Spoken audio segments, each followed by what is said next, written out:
안녕하세요. 여러분의 신앙생활에 질문을 던지는 채널 이다나TV의 이다나입니다. 오늘 질문은 이겁니다. 다른 사람이 내 기도를 대신 해줘도 되나요? 여러분은 어떻게 생각하세요? 기도를 대신해주는 게 과연 옳은 일이라고 볼 수 있을까요? 제 생각에는 이렇게 물어보면 아마 대다수의 기독교인들이 기도는 직접 해야지 라고 대답하실 것 같아요. 근데 다름 아닌 예배 중에 다른 사람이 우리 대신 기도하는 시간이 있습니다. 썸네일을 보고 짐작하셨겠지만 바로 대표 기도예요.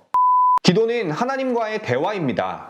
내 생각을 솔직하게 하나님께 말씀드리는 시간이에요. 근데 다른 사람이 내 생각을 대신 하나님께 말씀드린다는 건 그 사람이 내 마음을 정확하게 알고 있지 않는 이상 쉽지 않은 일이죠. 솔직히 저는 20년이 넘는 시간 동안 대표 기도에 대해 아무 생각이 없었어요. 모태신앙이라서 그런지 모르겠지만 예배 시간의 대표 기도는 그냥 당연히 있는 시간이라고 생각했습니다. 아마 대부분의 기독교인들이 이 부분에 대해 깊이 생각해 본 적이 없지 않을까 싶어요. 근데 어느 순간 의문이 드는 겁니다. 대표 기도를 하는 게 과연 성경적인 것인지 궁금해진 거죠. 그래서 관련 정보를 한번 찾아봤어요. 결론부터 말씀드리면 대표 기도에 대한 성경적 근거는 사실 굉장히 적습니다. 궁금하시면 여러분도 한번 찾아보세요. 대표 기도 작성 방법 같은 글은 엄청 많은데 막상 대표 기도가 언제부터 시작되어 현재와 같이 예배 의식으로 자리 잡게 되었는지에 대해선 관련 정보가 거의 없습니다. 그나마 남아있는 자료를 좀 찾아보면 구약 시대에는 제사장이나 선지자가 백성들을 대표하여 기도했다는 내용이 있긴 해요. 그러나 여러분께서도 아시다시피 구약 시대에는 하나님께서 제사장이나 선지자를 통해 일하시던 시기이고 예수님께서 십자가에 달려 돌아가신 뒤로는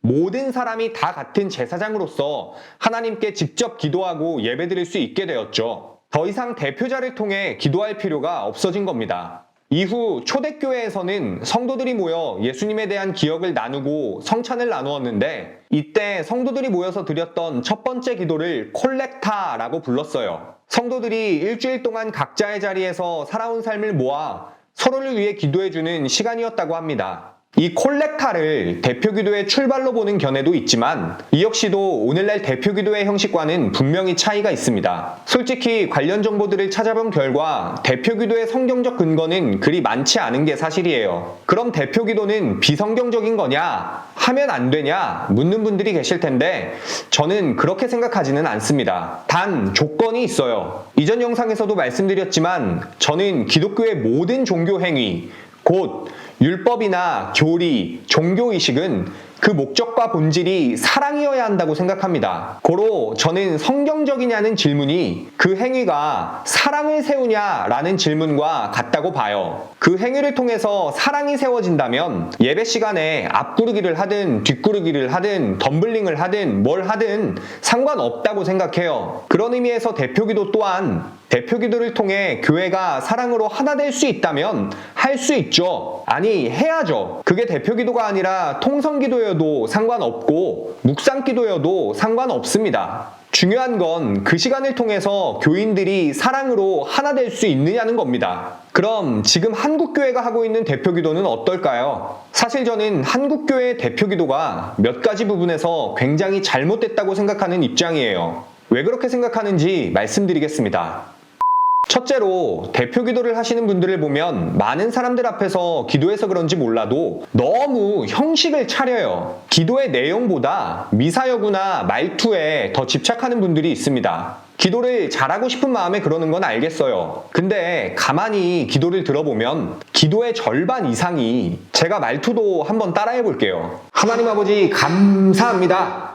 간절히 원하옵고 원하옵나이다. 역사하여 주시옵소서. 어떻게 된 게 톤도 다 똑같아요. 이런 말만 계속해서 되풀이 하시는 분들이 있어요. 듣다 보면 내용에는 집중이 안 되고 무슨 대하 드라마나 사극 틀어놓은 것 같아요. 실제로 어떤 장로님은 사극을 많이 보셨는지 기도하다가 갑자기 주여 통촉하여 주시옵소서 이래가지고 성도들이 다 배잡고 웃었다는 이야기도 있습니다. 여러분, 기도는 하나님과의 대화예요. 웅변대회가 아닙니다. 남들 앞에서 기도 잘하는 사람으로 보이려는 건 기도의 본질에서 한참 벗어난 겁니다. 좀 서투르다고 해도 진정성을 담아야 그게 진짜 하나님과의 대화가 아닐까요? 둘째로 대표 기도를 기회 삼아 개인 기도를 하는 분들이 있어요. 특히 대표 기도할 때마다 정치적인 이야기를 하는 분들이 있는데 진짜 제일 꼴불견입니다. 성도들의 정치적 입장은 서로 다를 수 있잖아요. 근데 한쪽 편에 서서 다른 쪽을 거의 사탄 취급하는 기도를 하면 그냥 일어나서 예배당을 나가고 싶어집니다. 이런 분들의 또 다른 특징이 성도들을 가르치고 훈계한다는 거예요. 평소에는 성도들에게 직접적으로 할 수 없었던 자기 속마음을 대표기도라는 명분으로 강단에서 쏟아내는 거죠. 실제로 제가 다니던 어떤 교회에서는 새로운 성전을 건축하는 문제로 성도들이 두 집단으로 나뉘어 있었어요. 한쪽은 성전을 건축해야 한다는 입장이었고 다른 쪽은 성전 건축을 반대했습니다. 근데 주일 예배에서 성전 건축을 찬성하는 장로님이 기도를 하시는데 내용이 가관이에요. 성전 건축을 반대하는 성도들을 사탄에게 지배받는다고 표현하고 정신 차리고 구원받게 해달라고 소리를 바락바락 질러가면서 기도하시는 겁니다. 그 기도를 듣는 내내 제가 다 민망해지면서 예배 시간에 싸움이라도 날까 조마조마했던 기억이 있어요. 이런 식의 대표 기도는 교회 안에서 반드시 사라져야 합니다.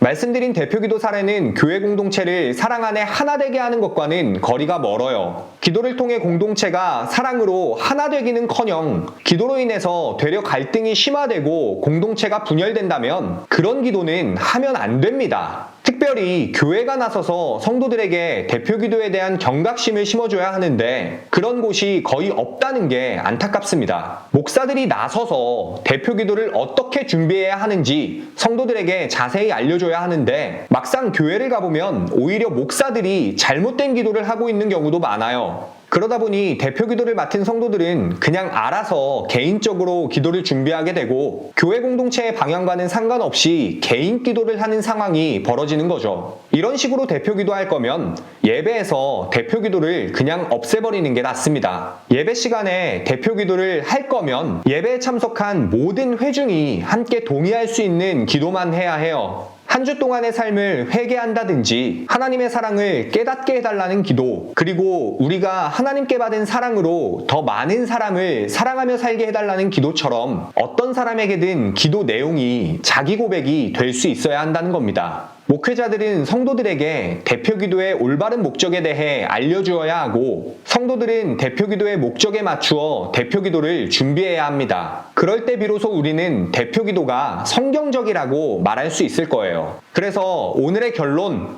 대표기도 시간에 개소리 좀 하지 말자.